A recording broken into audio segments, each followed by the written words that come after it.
Weeksboro, Maine. Would you mind telling me where we're going? To a motorboat waiting in a cove, said Alexandra, ready to take us to French Duke's estate on one of Maine's countless islands, there to join his harem. Dream on. I bumped her off the shoveled sidewalk and into the snow. I'm serious. C'est une surprise, said Alexandra. You know I'm taking German. I also know you're brilliant enough to figure it out. And that I hate surprises. Honestly, Steph, relax. The clearest winter's days are the coldest. I gave my scarf a third and nearly fatal wrap around my neck. It's too freezing outside for a Ouija walking, an Alexandra invention in which you walk without any conscious plan, letting your feet go anywhere they will. We're not going Ouija walking, she said. The Nook is closed Sundays, so we can't steal scenes. Another of her amusements consisting of ordering something at Weeksboro's one restaurant, listening to the people at the neighboring table, and then talking about what they're talking about. Cabarets, hysterectomies, completely ignoring them when they stare at you. We're not heading toward the Nook, as you can see plainly. See, Cherie? We passed the town hall, fanged with icicles, and turned down Beach Street. So where are we going? Out to the point, near Pam McQuellan's, to throw a lifeline to a friend in distress. What friend? Alexandra smiled. You. I stopped, but she didn't. I caught up, skidding on the ice. What are you talking about? She sighed, producing a cloud of vapor. You don't look like surprises. You like certainties, facts, an extremely dangerous side effect of having marine biologists for parents. So let's look at the facts. First, we're 8th graders. We're in our biological prime. In many cultures around the world, we've already been married and bearing children. Soon our beauty will fade. Very soon. Just look at Sheila, Spurl's oldest sister. Second, 3 weeks and 6 days ago, Trevor and I pledged our love to each other. Third, you remain unattached as you've been all 2.5 years of middle school. Fourth, it's the Christmas holidays, a time to be especially painful for single people like yourself. Fifth and last, and most important, we've been best friends ever since nursery school. Who else but me would have written you a birthday poem for 6 years straight? And who else besides you would show up to the Great Books discussions group I started? I don't want this to become between us, Steph. We have to find you a boyfriend. We turned down Bolton Road. I was stunned. What have you got waiting out there? I pictured a selection of boys tied to trees and penned naked in cages. And who says I even want a boyfriend? If you won't say it, then I will. Alexandra pulled her cap over her ears. Communing in the urchins and eels in your aquariums can't be totally satisfying. It's time to move up the warm-blooded creatures. Boys, I'll admit, don't satisfy all needs. It's difficult to discuss Jane Austen with Trevor. Extremely difficult. That's why I value you. But there are some things males do awfully well, like rape, welfare, water pollution, and some things that you could do to attract them. Letting your hair grow out, for one. Show me one Playboy model that looks like she's got her hair done by the U.S. Marines. Long hair is mesmerizing to male humans. This is the kind of science you should be studying. Long hair is a hassle. Life is a hassle. La vie est dure. But it's worth it, right? You can also stoop to using makeup. Eyeliner, blush, something on your lips. And look like some washed-up Hollywood star on the cover of National Enquirer. I could see Alexandra roll her eyes. Didn't we have this exact discussion at sailing camp last summer? I'm telling you, the natural rinbone look won't get you very far. It's strictly for the homeless and war refugees. She sighed. It's as if you're trying to repel boys. When we choose to go to language last year, you could have picked French, a language of love. Instead, you had to use German, the most masculine language on the face of the earth. Honestly, Steph, a girl taking German might as well say gay and proud on her forehead. I don't believe it. Have you ever been asked out? I had no reply to toss back at her. And then there's your name. What's wrong with that? Nothing, said Alexandra. If you use it. Stephanie says slinky and shapely. A perfect name to go with long hair. But when I hear Steph, the first thing that comes to mind is strep, as in strep throat. I'm being brutally honest with you. Thanks, I noticed. I jam my gloves in my pockets. Of course, since I'm not a slinky or shapely, or in fact I am puny and even in every department with freckles and oily drab brown hair, Steph seems like the perfect name for me. Alexandra was silent. She seemed to shrink into her parka, trying to be less tall, less blonde, less beautiful. She kicked a rock. I'm sorry, Steph. Please delete this entire conversation. She mimed pressing a computer key. You're incredibly intelligent, loyal, funny, another Marie Curie in our midst, and any boneheaded boy who doesn't see that this is a total idiot. We passed by the coolie's house. Fortunately, the method we'll be using should attract a male who's worthy of you. We can now glimpse at the bay and the gaps between the spruces. We turned off the road towards an abandoned house. What about the keep out sign? You mustn't take everything so literally, Steph. She blazed a path down the unplowed drive, punching her boots through the foot of snow.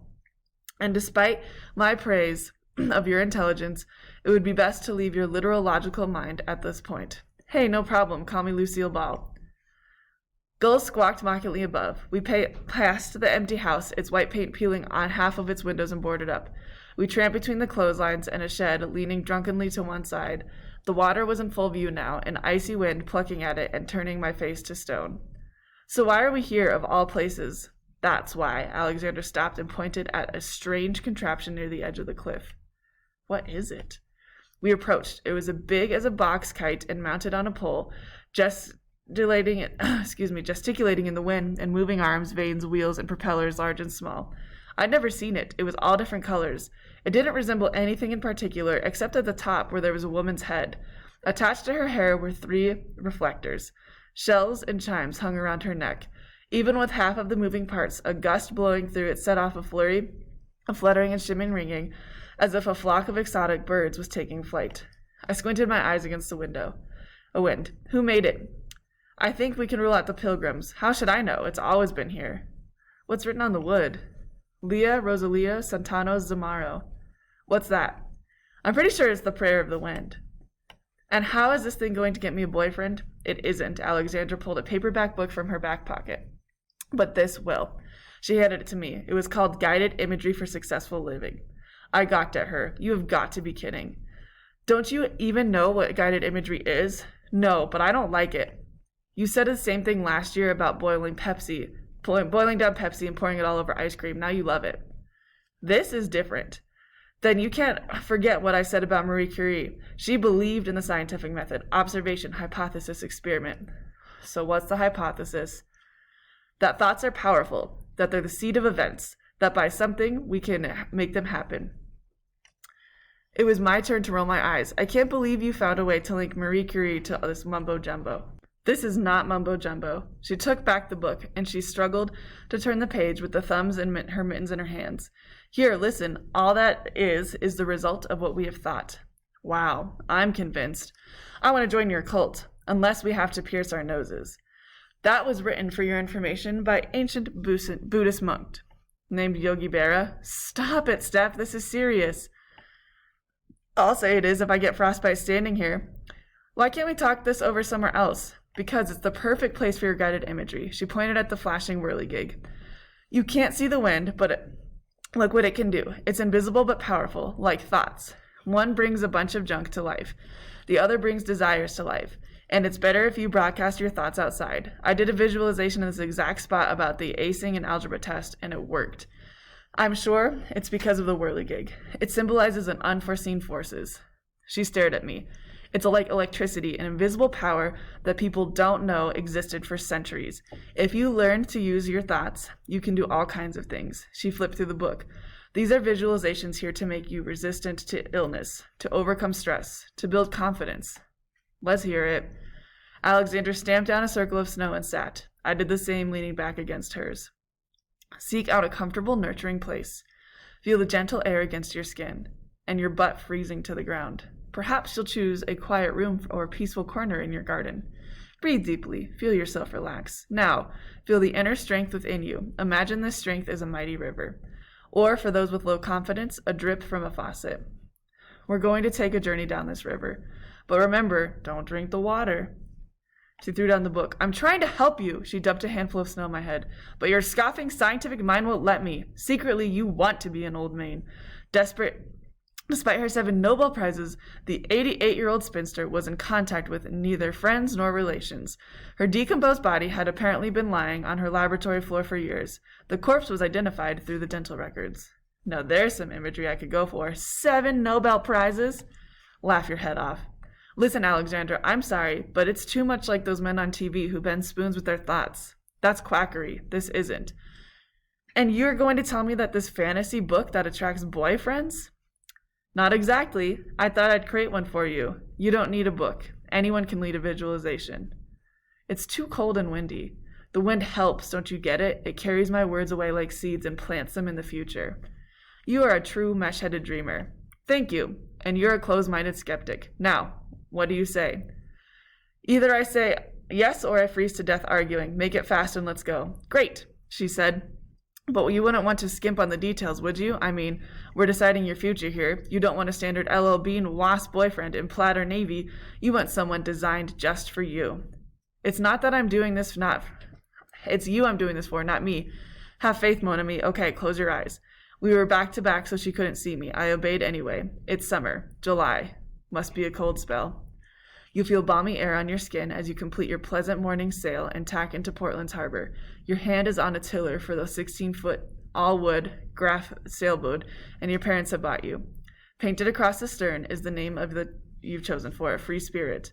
Why not Hunko Love and add my phone number? Shh, you'll wreck it. You tie up the dock and haul down the sails and check the specimens in the holding tanks you fitted out.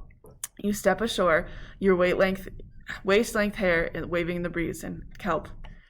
You guys really go for kelp-lined hair. Would you shut up and listen for a change? She paused, seeming to search what would happen next. Leisurely, you make your way up to Belk's department store. You enter and glance at the perfumes. Then you know that the confidence in your project is more potent than any scent. You go up 2 floors and try on gorgeously embroidered French sundress. It is not on sale. You buy it anyways, and you decide to wear it. Next, you drift up into the lingerie department. You approach the bras, find the 28s, and don't stop until you reach the D cups. No, I said, that's too big. I opened my eyes to see if the wind had already carried off this request. The whirligig was spinning merrily. You buy one. The scrawny saleswoman gives you an envious glare. Then you exit to the store, stroll 3 doors down the block, and enter a coffee house. Your parents have encouraged you to drink coffee to slow your amazing growth, and this year you've shot up 5'8.5". Standing in line, you see a male, eyes upon you. You turn and see him. He's tall, like you, his neck as thick as a tree trunk. He glances back at his Sports Illustrated. His lips move not only when he reads, but when he looks at the photographs. A Neanderthal. You avert your eyes. You get an iced coffee and take your seat far away. My teeth are chattering like maniacs. I'm supposed to be imagining drinking iced coffee. Quiet. You pick up a French newspaper from an empty table and you begin to read, fluently. Through an intensive course on videotape, you've mastered the language in record time. Last night you realized you had a dream in French, powerfully erotic, drenching you in sweat. A man now approaches. She paused, deliberating. He's wearing a beret. He's handsome, young, and speaks to you in French. You instantly detect his faulty pronunciation of the French R, then an incorrect participle. He's a coffeehouse cad, a pickup artist. You send him away with a brisk "Laissez-moi," an idiom meaning, I'm not real anyways. You finish your drink and walk to a bookstore and wander over the magazines. You pick up the latest Crab and Clam, reading it while sauntering down the sidewalk. You feel a nudge and a man grabbing your purse. Your body is ready, fluid, forceful as you crush his instep and try a new combination of moves from your self-defense training. You regret that he'll be in traction for years. The police cart him off and compliment you. You're discouraged, however, by the sad specimen of manhood you've encountered this day. You glow off your mental and physical powers as a beacon, alas, to the entire male sex. Aren't you getting a little grabby? She was silent. She inhaled deeply as if swelling with inspiration. You walk back to your boat and examine more closely the strange eel you netted on the way down. You suspect you've discovered a new species and wonder who will name it for immortalizing the person you chose. You raise the sails, cast off, and head out. She paused. Past Prince's Point, you spot something on a starboard. Lobster Bayou? No. A human head? Then, hand comes up, waving for you. You track comes alongside, heave, and help to unfortunate abroad. He's 16, tall and lean, with a gypsy black hair and soulful eyes. He can't stop shivering. There's something we have in common.